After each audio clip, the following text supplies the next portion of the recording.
నమస్కారం, welcome to I dream ధర్మ మార్గం కార్యక్రమానికి స్వాగతం. నేను మీ విజిత. ప్రస్తుతం మనతో పాటు ఉన్నారు ప్రముఖ జ్యోతిష్యులు దేవులపల్లి బాలచంద్ర శర్మ గారు. ఇప్పుడు వారితో మాట్లాడదాం. నమస్కారం అండి. నమస్కారం అండి. గురువు గారు, ఇప్పుడు మనం ఇంతకుముందు ఒక వీడియోలో మాట్లాడుకున్నాం నవరాత్రుల గురించి, అమ్మవారి అవతారాలు, ఏ రోజు ఏ రకంగా పూజా విధానం అనేది. అయితే ముఖ్యంగా ఈ నవరాత్రుల టైంలోనే అమ్మవారిని దుర్గామాతగానే ఎక్కువగా పూజిస్తూ ఉంటాం. అయితే నవదుర్గలుగా కూడా ఈ నవరాత్రులను మనం జరుపుకుంటూ ఉంటాం. నవదుర్గలుగా ఈ నవరాత్రులు జరుపుకునేటప్పుడు ఒక్కొక్క రోజు ఒక్క అవతారం, మళ్ళీ సపరేట్గా అమ్మవారిని ఆరాధిస్తాం కదా. ఏ అవతారాల్లో అమ్మవారు కొలువై ఉంటారు ఈ 9 రోజులు కూడా? శ్రీమాతే నమః, శ్రీ గురుభ్యో నమః. ఇంతకుముందు మనం చెప్పుకున్నటువంటి అమ్మవారి అవతారాలు ఏవైతే ఉన్నాయో అవన్నీ కూడా దేవీ భాగవతం ప్రకారంగా మనం చూస్తూ ఉంటాం. ఓకే. ఇప్పుడు మీరు అడిగినటువంటి ఈ నవదుర్గా అవతారాలన్నీ కూడా అగ్ని పురాణంలో, శివ పురాణంలో, మార్కండేయ పురాణంలో, అలాగే దేవీ భాగవతంలో, ఇవన్నిట్లో కూడా కలిసి ఎన్నో రకాలైనటువంటి విషయాలు విశేషంగా ఉన్నటువంటి విషయం. అయితే ఈ 9 మంది అమ్మవారులకు సంబంధించి అవతారములు అని అంటూ ఉన్నారు. అవ అన్న విషయం పక్క పెడితే తార. తార అంటే నక్షత్రం. మనం ముట్టుకోగలమా? మనం చూడగలమా పూర్తిగా? అది ఎంత దూరం ఉంది చెప్పగలమా?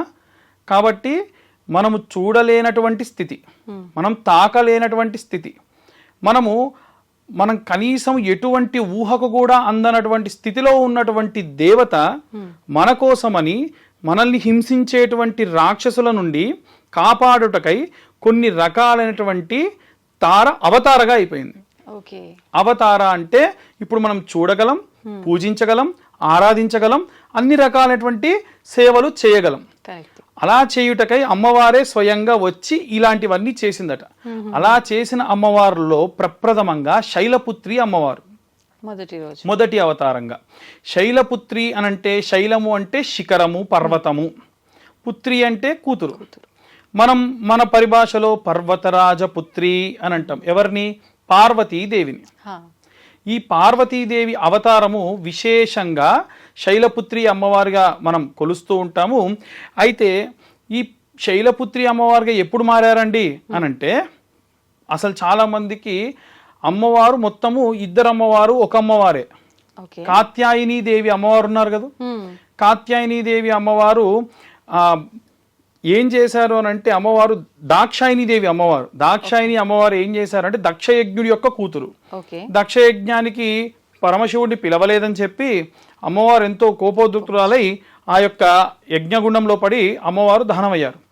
అలా దాక్షాయిని అమ్మవారు అలా వెళ్ళిపోయిన తర్వాతకి పరమశివుడు భుజంపై వేసుకొని తాండవం చేస్తుంటే విష్ణుమూర్తి తన సుదర్శన చక్రంతో ఖండన చేస్తే 18 పీఠాలుగా 18 చోట్ల పడి అమ్మవారు అవతారం దాల్చింది.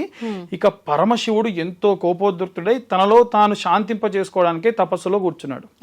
అలా కూర్చున్న స్వామికై మళ్ళీ అమ్మవారు పుట్టి వచ్చినటువంటి అవతారమే శైలపుత్రి అమ్మవారి అవతారం. అలా అమ్మవారు మన యొక్క మూలం నుంచి వచ్చింది కాబట్టి మన శరీరంలో మూలాధార చక్రము అమ్మవారికి సంబంధితమైనటువంటిది అనమాట. కాబట్టి ఎవరైనా సరే మొదటి రోజున మూలాధార చక్రానికి సంబంధించిన ధ్యానం ఆచరించడం విశేషము. ఇలా 2వ రోజు మనకి బ్రహ్మచారిణి అవతారం కనిపిస్తూ ఉంటుంది.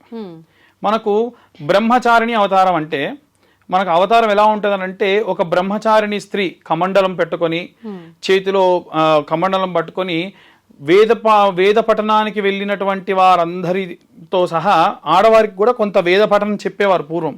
అప్పుడు వెళ్ళేటువంటి విద్యార్థిని ఎలా ఉంటది, అలా ఉంటది అనమాట బ్రహ్మచారిణి అమ్మవారు. ఈ బ్రహ్మచారిణి అమ్మవారు ఎవరి కోసమై తపస్సు చేయాలి? ఇప్పుడు పరమశివుడి కోసం విపరీతమైనటువంటి తపస్సులో ఉంది. అలా తపస్సులో కూర్చొని ఉన్నటువంటి అమ్మవారు పరమశివుడి కోసం తపస్సు చేస్తుంటే ఈ శక్తిని, ఈ యొక్క శివుడిని కలపకూడదు. రాక్షసులు ఎప్పుడు కోరుకునేది అదే. కాబట్టి ప్రకండుడు అనేటువంటి రాక్షసుడు వచ్చి అమ్మవారిని ఎన్నో రకాలైన ఇబ్బందులు పెట్టడానికి ప్రయత్నిస్తే అప్పుడు ఈ అమ్మవారికి 2 అమ్మవార్లు వచ్చి సహాయం చేశారు, ప్రకండుడి దగ్గర రాకుండా సంహరించారు. అలా వచ్చినటువంటి అమ్మవార్లే లక్ష్మీదేవి, సరస్వతీదేవి. ఇది మనకు మార్కండేయ పురాణంలో, శివ పురాణంలో విశేషంగా చెప్పబడ్డ విషయం. అలా అమ్మవారు స్వాదిష్టాన చక్రానికి సంబంధించినటువంటి దేవత. కాబట్టి మన శరీరంలో ఉన్నటువంటి చక్రములలో స్వాదిష్టాన చక్రంలో అమ్మవారు ఉంటారట. అలా విశేషంగా ఈ యొక్క అమ్మవారికి పూజించేటప్పుడు ఎవరైనా సరే తపస్సు చేయాలి, మాకేదైనా కావాలి అంటే లౌకికమైనటువంటి కోరికల కోసం, సాధారణమైనటువంటి కోరికలు అవి రెండవ రోజున విశేషంగా మనము ఈ యొక్క బ్రహ్మచారిణి అమ్మవారికి మనం పూజ చేసుకోవడం వల్ల విశేషమైనటువంటి ప్రతిఫలం దక్కుతుంది. ఆ తరువాతకి మూడవ అవతారం చంద్రఘంటాదేవి అవతారం. చంద్రఘంట అంటే ఇప్పుడు చంద్రుడు మనకి పరమశివుడి యొక్క శిరస్సుపై ఉంటాడు. ఆయన ఉండేటువంటి ఆకారం ఇలా ఉంటే అమ్మవారి యొక్క శిరస్సు పైన చంద్రుడు రివర్స్ లో ఉంటాడు.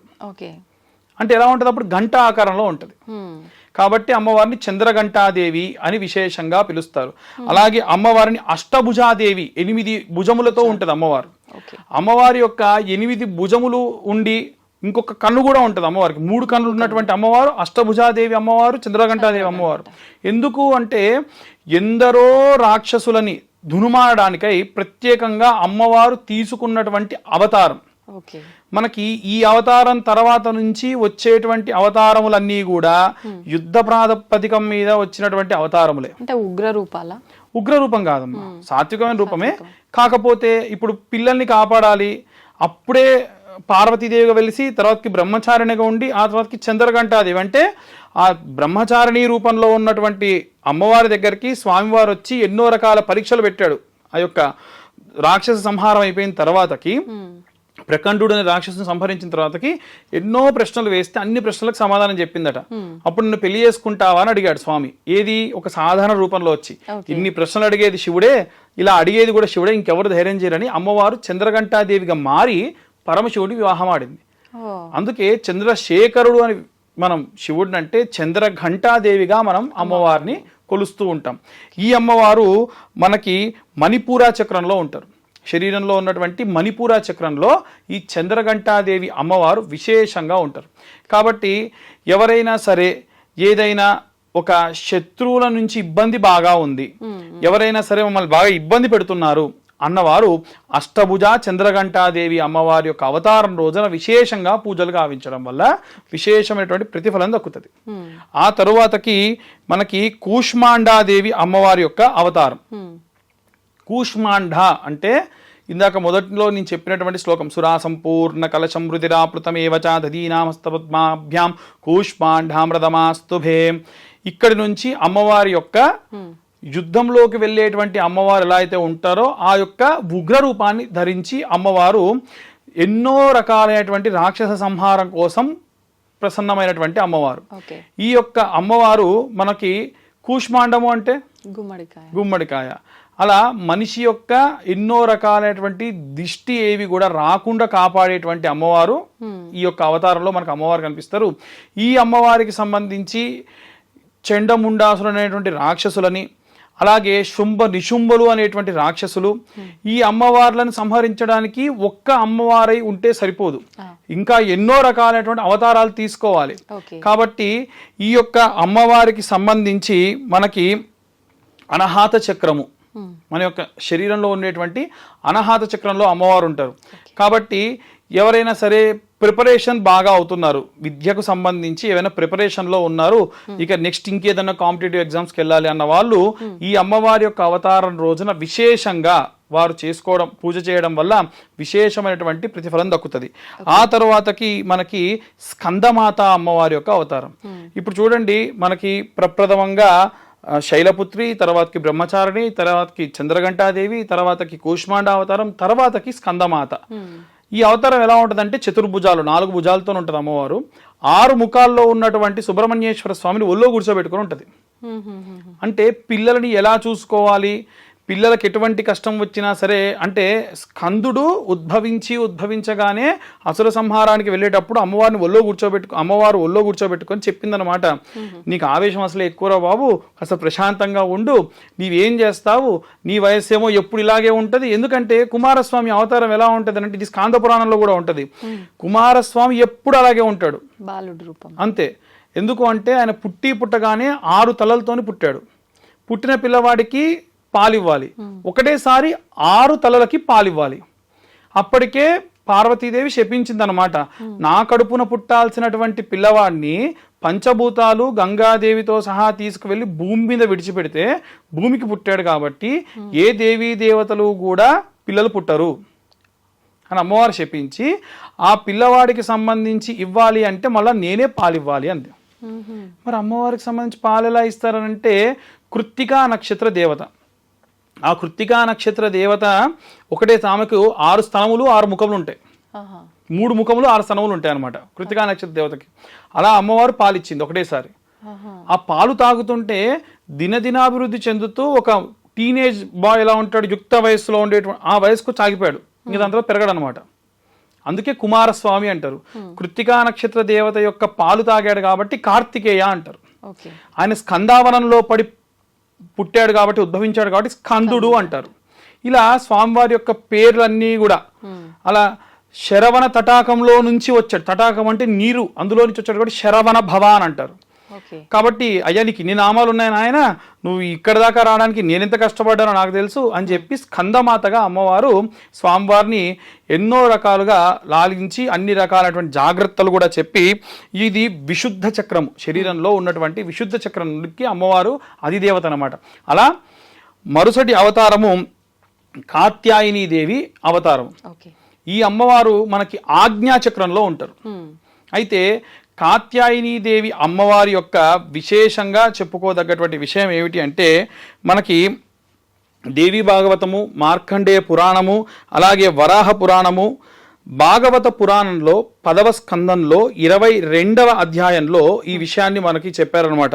ఎంతమంది రాక్షసులు అంటే అమ్మవారి నుంచి 3 అమ్మలుగా మారిపోయి కౌశిక దుర్గ, కాళిక, అలాగే చండీ దేవత, చండీ యొక్క 3వ కన్ను నుంచి మనకి చాముండి అమ్మవారు వచ్చి చండముండాసురు అనేటువంటి రాక్షసుడిని సంహరించింది కాబట్టి చండికాదేవి అని పేరు.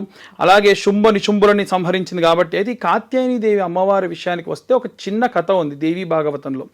ఏమిటి అనంటే కాత్యాయని దేవి అమ్మవారిని బ్రహ్మదేవుడు కాళీ అనేవాడట రంగుని చూసి, నలుపు రంగు. అమ్మవారికి అది నచ్చల.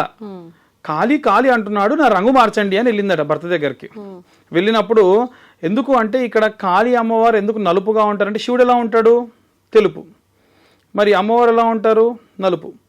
ఇక్కడ మళ్ళీ విష్ణు ఎలా ఉంటాడు, నలుపు. మరి అమ్మవారు ఎలా ఉంటారు, తెలుపు. ఇప్పుడు ఈశ్వరో ఐశ్వర్యకారక. మనకు డబ్బులు కావాలంటే ఎవరిస్తారు, ఈశ్వరుడు. మరి విష్ణుమూర్తి దగ్గర మనకు డబ్బులు కావాలంటే ఎవరిస్తారు, లక్ష్మీదేవి.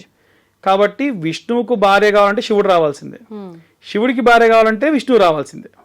కాబట్టి వచ్చేసి కాత్యాయని దేవి అమ్మవారు అడిగిందట, నా రంగు మార్చండి అంటే కుదరదు, శుంభ నిశుంభులు అనేటువంటి రాక్షసుల్ని సంహరించాలి అంటే కన్యగా ఉన్నటువంటి నీ అవతారము, అలాగే నలుపు రంగులో ఉన్నటువంటి అవతారము కాళీ అనేటువంటి అవతారంలోనే నువ్వు సంహరించాలి. కాబట్టి నేను నిన్ను అలా మార్చలేను అని అంటే అమ్మవారు తపస్సు చేసి గంగా నది హిమాలయాల్లో ఉన్నటువంటి గంగా స్నానం ఆచరించడం వల్ల తెల్లగా మారిపోయిందట.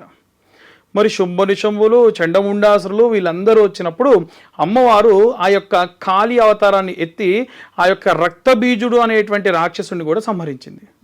ఇక్కడ రక్తబీజుడు అనేటువంటి రాక్షసుని సంహరించినప్పుడు విశేషంగా చెప్పుకునేటువంటిది ఏంటంటే మహాకాళేశ్వర్ మనం వింటుంటాం. ఈ మహాకాళేశ్వర్లో శివుడిని ఎలా పూజిస్తారు, అమ్మవారిని ఎలా పూజిస్తారు. అమ్మవారు ఏం చేసిందనంటే ఈ రక్తబీజుడిని చంపింది. తన పేరే రక్తబీజుడు. ఈ రాక్షసుల కోరికలన్నీ వైపరీత్యం అమ్మ, అసలు మామూలుగా ఉండవు అనమాట.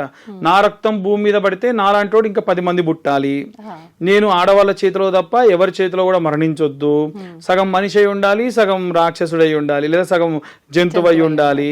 ఇలా విపరీతమైన కోరికలు ఉంటాయన్నమాట. కాబట్టి ఇప్పుడు పడ్డ రక్తపు చుక్క పడ్డట్టుగా మళ్ళీ అమ్మవారి మీదకి వస్తుంటే అమ్మవారు కౌశిక దుర్గగా, చండీ దేవతగా, చాముండీ దేవతగా రకరకాల అవతారాలు దాచింది. ఒక్కొక్కళ్ళు కొంత విభాగాల్లో యుద్ధం చేసి సంహరిస్తున్నారు. ఇక ముఖ్యమైనటువంటి రక్తబీజుడు రక్తం మాత్రం భూమి మీద పడద్దు. ఉన్నంత వరకు, ఉద్భవించినంత వరకు వీళ్ళు చూసుకుంటున్నారు. ఎలా అన్నప్పుడు స్వామి ముందే చెప్పాడు, నీ రంగు మార్చను, నువ్వు ఖాళీగానే ఉండాలి, ఆ నాలుక ఎర్రగానే ఉండాలి అని చెప్పారు. అప్పుడు అర్థమైంది అనమాట. అమ్మవారు నాలుకంతా జాపి విస్తీర్ణం చేసి దాని మీద రక్తబీజులు వచ్చి నిలబడగానే అప్పుడు సంహరణ చేసింది. అప్పుడు రక్తం అంతా కూడా తీసుకున్న అమ్మవారు విచక్షణ అంటే తనకు తెలుసు నేను విచక్షణ కోల్పోతా, తట్టుకుంటా అనుకుంది. కానీ తట్టుకోలేక కనిపించిన దేవతలను, రాక్షసులను, యక్షులను, కిన్నెరలు, కింపురుషులు అందరినీ స్వాధీనం చేసుకోవాలనుకుంటుంది. అప్పుడు బ్రహ్మాది దేవతలందరూ కూడా ఏం చేశారంటే, నాయన నువ్వే కాపాడాలి, ఇంతకు మించి మేమేం చేయలేమంటే శివుడు కూడా ఏం చేయలేని పరిస్థితి. అంత రౌద్ర రూపం అనమాట. అమ్మవారి అష్టభుజములు, శరీరం మీద పుర్రెల కపాలాల దండలు, నాలుకంతా ఎర్రగా, రక్తబీజుడి శిరస్సు పట్టుకొని అది మళ్ళీ కింద పడకుండా కింద ఒక చిప్ప పట్టేసుకొని ఇంకో చేత్తోని అమ్మవారు తాండవం చేసుకుంటూ నడుచుకుంటూ వస్తుంది. అప్పుడు మహాకాళేశ్వరంలో స్వామివారు వెళ్ళి అమ్మవారు నడుచుకుంటూ వస్తున్న ప్రదేశంలో పడుకుండిపోయారనమాట. అప్పుడు ఆ పాదం ఎప్పుడైతే వెళ్ళి ఆ యొక్క పరమశివుడికి తాకిందో అప్పుడు శాంతరూపం చెయ్యో మా ఆయనకు నా కాలు తాకిందని అప్పుడు శాంతరూపానికి వచ్చింది. కాబట్టి మనకు కాళీ అవతారం చూపించడం కింద పరమశివుడు పడుకొని ఉంటాడు. ఇదేంటిది శివుడిని అమ్మవారు తొక్కుతుంది ఏంటి అనుకుంటాం. అమ్మవారిని శాంతింపజేయడానికి స్వామివారు వెళ్ళి అక్కడ పడుకున్నాడు. అప్పుడు అమ్మవారు శాంతరూపానికి వచ్చింది. ఇది కాత్యాయని దేవి అమ్మవారి యొక్క విశేషమైనటువంటి వృత్తాంతం. ఆ తర్వాతకి వచ్చేటువంటి అవతారము కాలరాత్రి అవతారం. అనాహత చక్రము అని అంటారు అనమాట. ఆ చక్రము ఆ సహస్రార చక్రము అంటారు. ఈ యొక్క కాలరాత్రి అమ్మవారి అవతారము ఈ యొక్క చెండముండాసురులని వీళ్ళందరినీ సంహరించినప్పుడు ఏమనొచ్చింది అనంటే, ఎక్కడైతే విధ్వంసము జరుగుతుందో, ఎక్కడైతే ఉత్తమమైనటువంటి వాడు మరణిస్తాడో, ఎక్కడైతే అత్యద్భుతమైనటువంటి పరాక్రమవంతుల చేతిలో అంతే పరాక్రమంతో కూడిన వారు మరణిస్తారో అక్కడ కాలరాత్రి అమ్మవారు నిల్చొని చూస్తుందట అవతారం దాల్చి. మీకు ఉదాహరణకు మన మహాభారతంలో అశ్వత్థామ తన తండ్రి ద్రోణాచార్యుడు చనిపోయినప్పుడు కోపంతో తట్టుకోలేకపోయాడు. ఈ పాండవులు అంతు చూడాలి, వీళ్ళకు వంశం లేకుండా చేయాలని పడుకున్న ఉప పాండవులు అందరి కుత్తుకలు తెంపేశాడట. అప్పుడు అమ్మవారు ఏం చేయలేకపోయింది. కాలరాత్రి అమ్మవారి రూపంలో మళ్ళీ ఉగ్రరూపం వచ్చింది. అరే రే రే చిన్న పిల్లవాళ్ళు వీరిని ఇలా చేస్తున్నాడు, ఇతను ఎంత అధార్మికుడు అని చెప్పేసి అమ్మవారు వస్తుంది. అలా వచ్చినటువంటి అమ్మవారు ఏమీ చేయలేక అమ్మవారు అశ్వత్థామ కంటే మనకు మహామాయ అవతారం, మన కృష్ణుడి అవతారం కృష్ణుడి ప్లేస్లో మనకు ఇంకొక ఆడపిల్లని తీసుకొచ్చి పెడితే కంసుడు సంహరించాలని చెప్పి కిందికి కొడితే అమ్మవారు పైకి లేచి మహామాయ రూపం దాలుస్తుంది. ఆ అమ్మవారు చెప్తుంది అనమాట, నీ అంతు చూసేవాడు ఎక్కడో పెరుగుతున్నాడు అతను వచ్చి చూస్తాడని చెప్పి. ఆ అమ్మవారి యొక్క రూపమే కదా ఇన్ని రూపాలు, ఆ మహామాయ అమ్మవారు. అలా కాలరాత్రి రూపంలో వచ్చి అమ్మవారు అశ్వత్థామకు కృష్ణుడితో పాటు ఎప్పుడైతే కృష్ణుడు శపించాడంటాం కదా, కృష్ణుడు ఎప్పుడు కూడా ద్వంద్వంగా ఉంటాడు. ఇద్దరు ఇక్కడ ఇలా కృష్ణుడిగా ఉన్న మహామాయ కూడా ఆయన లోపలే ఉంటది. అందుకని అశ్వత్థామ కలియుగంలో ఇప్పటికీ శరీరం అంతా కూడా కుళ్ళిపోయి ఉండి ఎన్నో రకాలైనటువంటి రోగములతో అటు చావక ఇటు సంపూర్ణంగా బ్రతకక తపస్సు చేసుకుంటూ బ్రతుకుతూ ఉంటాడు. అలాంటి శాపం ఇచ్చినటువంటి అవతారమే ఈ యొక్క కాలరాత్రి అమ్మవారి అవతారం. ఆ తర్వాతకి వచ్చేటువంటి అవతారము మహాగౌరి అవతారం. ఈ మహాగౌరి అవతారంలో మనం ఇందాక చెప్పుకున్నట్టుగా ముగ్గురు అమ్మలుగా మనకు తెలుగు భాగవతం రాసినప్పుడు కూడా ముగ్గురమ్మల మూలపుటమ్మ చాలా పెద్దమ్మ సురారులమ్మ అని చెప్పేసి మనం వింటూ ఉంటాం. మనం ఎప్పుడు గౌరీ స్వరూపాన్ని చూసుకున్నా, పసుపు గౌరమ్మని తీసుకున్నా ఈ ముగ్గురు వస్తారు. అంబ, అంబిక, జగదాంబిక, పార్వతీదేవి, లక్ష్మీదేవి, సరస్వతీదేవి. మీరు ఎంత కోటీశ్వర్లు కానివ్వండి, ఇప్పుడు చాలా కోట్లు డబ్బున్నాయి, గౌరమ్మను బంగారంతో చేస్తారా? పసుపుతోనే చేయాలి. కాబట్టి అమ్మవారి యొక్క స్థితి ఉన్నవాడికైనా అలాగే ఉంటుంది, లేనివాడికైనా అలాగే ఉంటుంది. కాబట్టి ఈ ముగురమ్మల మూలపుటమ్మగా ఉన్నటువంటి అమ్మవారే మహాగౌరి అమ్మవారు. ఈ కౌశిక దుర్గా, మహాకాళిక, ఈ అందరి అమ్మవార్ల నుంచి సాత్వికంగా మనం అన్ని రకాలైనటువంటి మంగళకరమైనటువంటి పనులు చేసుకోవడానికి గాను అమ్మవారు ఉన్నటువంటి అవతారమే ఈ యొక్క గౌరీ అవతారం. ఆ తర్వాతకి 9వ అవతారము సిద్ధిదాత్రి అవతారం. సిద్ధిదాత్రి అవతారము మనకి కొన్ని రకాలైనటువంటి సిద్ధులు ఇచ్చేటువంటి అవతారం. అంతకుముందు అమ్మవారు ఏం చేసింది? ఎంతమందిని అయితే అంతమందిని భక్షించింది, మళ్ళీ సృష్టించేది ఈ అవతారంలోనే. అప్పుడు కొన్ని సిద్ధులను విడుదల చేసింది. ఎలాంటి సిద్ధులను విడుదల చేసింది అంటే, మనం ఆంజనేయ స్వామికి అష్టసిద్ధులు వచ్చు అంటారు. ఏమిటా సిద్ధులు అంటే అనిమ, మహిమ, గరిమ, లఘిమ, ప్రాప్తి, ప్రాకామ్య, అసిత్వ, ఇషత్వ, ఇలాంటి సిద్ధులన్నీ కూడా అనమాట. ఈ సిద్ధులు ఏమిటి అని అంటే, ఒక సిద్ధిలో చాలా చిన్నగా అయిపోవచ్చు ఆ సిద్ధి వస్తే, ఇంకొక సిద్ధిలో చాలా పెద్దగా అయిపోవచ్చు. మనకి యాంటీమ్యాన్ సినిమా చూసినాం అనుకోండి, తెలిసిపోతుంది ఇవన్నీ మన నుంచి కాపీ చేసినవే. అలా అత్యంత బరువైనటువంటి వాడిగా అయిపోవచ్చు, అత్యంత తేలికైన వాడిగా అయిపోవచ్చు. అలాగే ఎక్కడికంటే అక్కడికి టెలిపోటేషన్ చేయొచ్చు. మనం పూర్వం సినిమాలు చూసిన టక్ మనం మాయమైపోయి మళ్ళీ వస్తారంటారుగా, దీన్ని నానో టెక్నాలజీ అంటారు. అంటే ఇప్పుడిప్పుడే ప్రయత్నిస్తున్నారు చిన్న పదార్థాన్ని వీలైనంత దూరం పంపించాలి అని. ఇప్పుడు ఎటువంటి వైర్ కనెక్షన్ లేదు, మాటలు అయితే వినిపిస్తున్నాయిగా, ఇది కూడా టెక్నాలజీ. ఇవన్నీ కూడా మన పురాణాల నుంచి తీసుకున్నటువంటివే. అలాగే మనకు అధికరణ సిద్ధి, మనకి ఏదైనా అధికరణ సిద్ధి కావాలంటే ప్రాకామ్య సిద్ధి అంటారు దాన్ని. అలాగే మనకి ఏవైనా సరే కోరికలు ఉన్నాయనుకోండి, ఆ కోరికలన్నీ తీరాలి అని అంటే ప్రాప్తి అంటారు. అలాగే మనకి పంచభూతాలు మన ఆధీనంలోకి రావాలంటే ఈశత్వ సిద్ధి అంటారు. ఈ సిద్ధులన్నీ ఇచ్చేటువంటి పంచభూతాల్లో జరిగే ప్రతిదాన్ని ఆపడము అన్ని మన చేతుల్లో ఉంటాయి. ఆ సిద్ధి వస్తే మంట జ్వాల వస్తున్న జ్వాలని ఆపొచ్చు, పెంచొచ్చు. అది మామూలు వాళ్ళకి సాధ్యపడదు అసలు. ఈ కలియుగంలో ఇంపాసిబుల్ అండి. కానీ ఈ కలియుగంలో ఇంకా బతుకున్న వాళ్ళలో ఒకరి చేతులు ఇవన్నీ ఉన్నాయి. ఆంజనేయ స్వామి, ఆయనకి ఇవన్నీ వచ్చు. కాబట్టే అష్టసిద్ధి నవనిధికే దాత. అష్టసిద్ధులు నీకు వచ్చినా, నవనిధులు నీ దగ్గరికి వచ్చినా నీవు కాదు అని చెప్పి రామనామంతో ఉంటావయ్యా, నీకంటే గొప్పవాడు ఎవరు అంటారు. కాబట్టి ఈ అష్టసిద్ధుల్ని ఇచ్చి సృష్టించింది ఎవరు అని అంటే ఆ సిద్ధిదాత్రి దేవత.